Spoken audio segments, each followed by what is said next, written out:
চলো আজকে তোমাদের সাথে একটা কুড়েমি ব্লগ শেয়ার করি।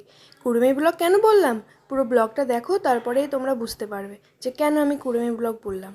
সো হ্যালো এভরিওয়ান, কেমন আছো তোমরা সবাই? আশা করি সবাই খুব ভালো আছো আর আমিও খুব ভালো আছি। অ্যাকচুয়ালি বলতে গেলে আজকে সত্যি আমি ভালো নেই, কারণ হচ্ছে দিন দিন যা গরমের পরিমাণটা বাড়ছে, এরপরে মনে হচ্ছে যে পুরো একবারে সত্যি জ্বলে পুরো ছাই হয়ে যাব।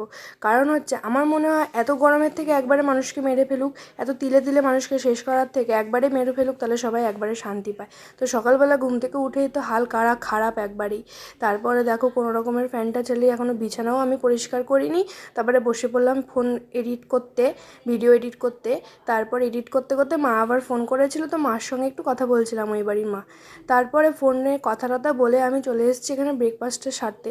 অ্যাকচুয়ালি গরমে কি খাবো তার জন্য মা বলছে আজকে খিচুড়ি করি, তো একটু খিচুড়িটা খা। তো আমার খাওয়ার ইচ্ছে একদমই ছিল না, কারণ হচ্ছে আমি সকালে কিছু খাই না, তো তার জন্য খাওয়ার ইচ্ছে ছিল না। মা জোর করাতে তারপরে খিচুড়ি ডিম ভাজা দিয়ে খেলাম, বেশ গরমে বেশ ভালোই লাগলো। তারপরে আর কোনো রকম ভিডিও করার আমার আর কি ছিল না, আজকে এতটাই গরম। তারপরে আমি চলে গেলাম সোজা টুকটুক করে হাঁটতে হাঁটতে ছাদে। ছাদেও আজকে এতটা রোদ ছিল, তোমাদেরকে আমি ভিডিওটা তুলেছি ঠিকই, কিন্তু আমি না ভিডিওটা অন করতেই ভুলে গেছি, তাই সেই ক্লিপটা তোমাদের সঙ্গে শেয়ার করা হয়নি। ছাদে গিয়ে আমার অবস্থাটা কী হতো তোমরা একবার দেখবে, ঠিক আছে? দেখতে কিন্তু আমি দুর্ভাগ্যবশত আমি কিন্তু ক্লিপটা নিতেই আমি ভুলে গেছি। এই হচ্ছে গরমের হাল, বুঝতে পারছো? তো গরমে দেখো কিছু লাগাও আর না লাগাও, পারফিউমটা কিন্তু মাস্ট, কারণ নিজের ইমপ্রেশন তো বজায় রাখতে হবে, তাই না? তারপরে আমি এখানে পারফিউম লাগিয়ে এখানে দেখো আমি আমার ড্রেসিং টেবিলটা আমাদেরকে দেখাচ্ছি, কী অবস্থা দেখো। কোনো রকমের সেজে গুজে আমি অগোছালো, অ্যাকচুয়ালি আমি জিনিস অগোছালো পছন্দ করি না, ওদিক দিয়ে আমি আমার জিনিস আবার অগোছালো করি। তো এইটা একদিন যেদিন গোছাবো সেদিন তোমাদের সঙ্গে শেয়ার করবো, ঠিক আছে? তো যেটা বলছিলাম, আজকে কুড়ুমি ব্লগ কেন বললাম, কারণ হচ্ছে আজকে গরমের কারণে আমি কিচ্ছু করতে পারিনি, না রান্না করেছি না করেছি, সারাদিন এই ল্যাদ খেয়ে খেয়ে কাটিয়েছি, তাই তোমাদের সঙ্গে সেরকম কিছুই শেয়ার করতে পারিনি। তো যাই করেছি তোমাদের সঙ্গে সেটাই শেয়ার করছি, ঠিক আছে? তো এই পাগলামিটা তোমাদের একটু সহ্য করতে হবে, কারণ হচ্ছে আমি এই করি। তো গরম তো কী হয়েছে, গরমের জন্য তো মনটা ভালো রাখতে হবে, তাই না? তারপরে দেখো এই ঘরে চলে এসেছি, এই ঘরে আজকে হয়েছে আরেক কীর্তি। পাপাকে দুপুরবেলা খাইয়ে টাইয়ে ঘুমাতে নিয়ে আসবো, দিয়ে দেখি পিঁপড়ের বিছানায় আমরা কি শোবো, আমাদের জায়গায় পিঁপড়েরা বাস করছে, ঠিক আছে? পিঁপড়েরা শুয়ে রয়েছে। তারপরে পাপাকে এই ঘরে শুয়ে টুইয়ে ওই ঘরে এরকমভাবে রেখে তারপর পাপাকে আমি এই ঘরে শুয়েছি। তারপরে আর কিচ্ছু করা হয়নি। তারপরে সোজা গেছিলাম শুয়ে। শুয়ে বলতে কি, ঘুমাই তো নি, শুয়ে রয়েছি। তারপরে উঠে নিয়ে আজকে এক্সারসাইজ করলাম।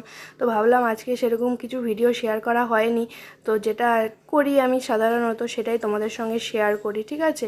তার জন্য একটু এক্সারসাইজটা তোমাদের সঙ্গে শেয়ার করা। আমার দেখো মুখের কি অবস্থা, এমনিতেই এত গরম, তার মধ্যে ফ্যান ছাড়া এক্সারসাইজ করলে বুঝতেই তো পারছি কী অবস্থা হয়। আর মুখের অবস্থা দেখো একদম পুরো কালো পেতনি।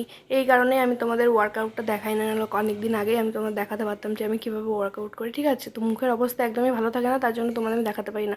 তারপরে ওয়ার্কআউট সেরে আমি এখানে চলে এসেছি, এক বোতল পুরো জল খেয়েছি। মনে হচ্ছিলো আরও খাই, কিন্তু এর থেকে বেশি জল একবারে খাওয়া উচিত না, ঠিক আছে? তারপরে দেখো আমি একবারে জল টল খেয়ে ফ্রেশ হয়ে চলে এসেছি। এবার খাবো একটু চা। অ্যাকচুয়ালি চা কেন, চিনি ছাড়া চা খাবো, ঠিক আছে? তো অনেক গ্রিন টি খায়, তো গ্রিন টিটা আমার স্পেশালি পছন্দ হয় না, একদম কেমন তেতো তেতো লাগে, একদমই টেস্ট লাগে না। এর থেকে চিনি ছাড়া চা পাতা খেতে অনেকটাই ভালো লাগে। তো এই দেখো চিনি ছাড়া লাল চা, তো স্পেশালি আমি এটাই খেয়ে থাকি। আর সকালে দুধ চা খাই, কারণ হচ্ছে সকালবেলা দুধ চা না খেলে আমার কিন্তু ভালো লাগে না, একটা নেশা, যার যেটা নেশা, ঠিক আছে? তো এখানে আমি দুটো বিস্কিট দিয়ে এখন এটাই খেয়ে নেবো, আর কিছু খাবো না। তো এত গরম, এর মধ্যে চাও খেতে ভালো লাগে না, ঠিক আছে? তো কিছু করার নেই, যার যেটা নেশা সেটা তো খেতেই হবে, বলো? তো আজকে সারাদিন আমি এই করলাম, ঠিক আছে? যার কারণে আমি তোমাদের কুড়েমি ব্লগ বললাম, কারণ হচ্ছে ব্লগে আজকে স্পেশালি কিছুই দেখাতে পারিনি। কিন্তু নিজের যেটুকু করি, নিজের শরীরের দিক থেকে আর কুড়েমি করলে হবে না। তো নিজের শরীরকে ফিট রাখার জন্য যেটুকু করলাম সেটাই তোমাদের সঙ্গে আজকে এই ব্লগটাতে শেয়ার করছি। তো কোনো ভুল ত্রুটি থাকলে তোমরা আমাকে ক্ষমা করে দিও, ঠিক আছে? তারপরে আমি বিস্কুটটা একটু বসে বসে খেলাম, চাটা খেলাম। অ্যাকচুয়ালি বাইরে বসেই আমি খাই, তো আজকে আর সাহস হলো না যে বাইরে বসে খাই, কারণ হচ্ছে এত গরম, ফ্যান ছাড়া নড়াই যাবে না।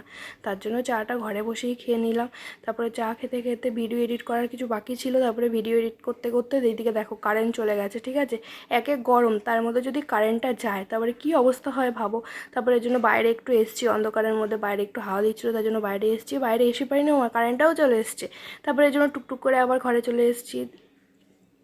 দেন ঘরে গিয়ে যেইটুকু ভিডিও এডিট করা বাকি ছিল সেটাও কমপ্লিট করে নিলাম, কারণ হচ্ছে ভিডিওটা আমাকে ডেলি পোস্ট করতে হবে, কারণ হচ্ছে যেহেতু একটা কাজে লেগেছি সেহেতু এটা কমপ্লিট না করলে তো হবে না। তারপরে আর কিছুই করার ছিল না, তারপরে চলে এসেছি সোজা পাপাকে খাওয়াতে। তো পাপা এখানে ভাত খাচ্ছে, রাতের বেলা প্রায় 9:10-15 মতো বেজে গেছে। আর আজকের ভিডিওটা এইটুকুই, তারপরে আমি খেয়ে দিয়ে সোজা শুয়ে পড়েছি। তারপরে হচ্ছে আর কিছুই করার নেই। আজকের ভিডিওটা এইটুকুই। ভালো লাগলে কমেন্ট করে দিও, লাইক করে দিও, শেয়ার করে দিও। টাটা, সবাই ভালো থেকো।